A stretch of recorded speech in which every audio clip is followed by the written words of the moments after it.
আসসালামু আলাইকুম ভিউয়ার্স, আশা করছি সবাই ভালো আছেন। আজকে আমি আপনাদের সাথে শেয়ার করব কিভাবে আদা রসুন বাটা ছাড়া মুরগিটা রান্না করবেন অনেক সুস্বাদু করে। এখানে আমি ব্রয়লার মুরগি নিয়েছি, হাফ কেজির অল্প কম আছে। তো ছোট ছোট পিস করে কেটে নিয়েছি, ভালো করে ধুয়েও নিয়েছি। এখন এটাকে রান্না করব। এখানে আমি একটা কড়াই বসিয়ে দিয়েছি চুলাতে গরম হওয়ার জন্য। গরম প্রায় হয়ে এসেছে। এখন পর্যাপ্ত পরিমাণ সয়াবিন তেল দিয়ে দিচ্ছি। তেলটাকে গরম হয়ে গেলে এখন এ পর্যায়ে দিয়ে দিব গোটা গরম মশলা, একটা তেজপাতা, একটা এলাচ, একটা দারচিনি। যখন এটা ভালো কালার চলে আসবে, ভালো একটা স্মেল বের হবে, কালারটা যখন ব্রাউন ব্রাউন হয়ে যাবে, ওই পর্যায়ে দিয়ে দিব মুরগি।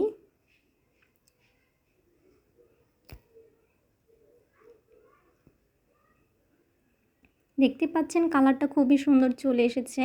এখন দিয়ে দিব মুরগি। আর এখানে আমি হাফ কাপ পানি অ্যাড করব। আপনারা যদি ফুল আধা কেজি রান্না করেন তাহলে 1 কাপই পানি দিবেন। এখানে এখন এটাকে সুন্দর করে পানির সাথে দিয়ে দেন স্বাদ অনুযায়ী লবণ দিয়ে ঢাকনা দিয়ে ঢেকে দেব।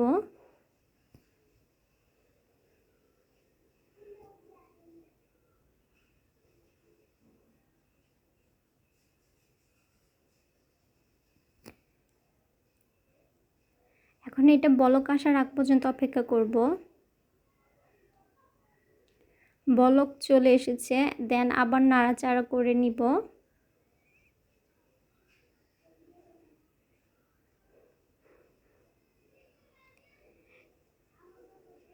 এ পর্যায়ে আমি 5 মিনিটের মতো ঢেকে রান্না করব, মিডিয়াম জালের কমে লোয়ের উপরে।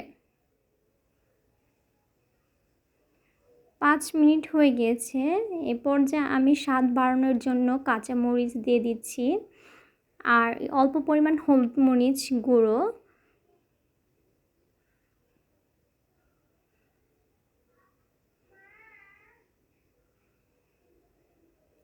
এখন আমি আরও 5 মিনিট লোতে রান্না করে নিব।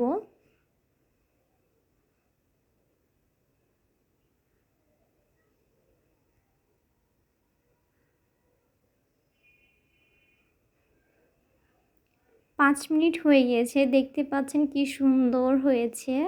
মাংসটাও মাখা মাখা। এ পর্যায়ে আমি নামিয়ে ফেলবো।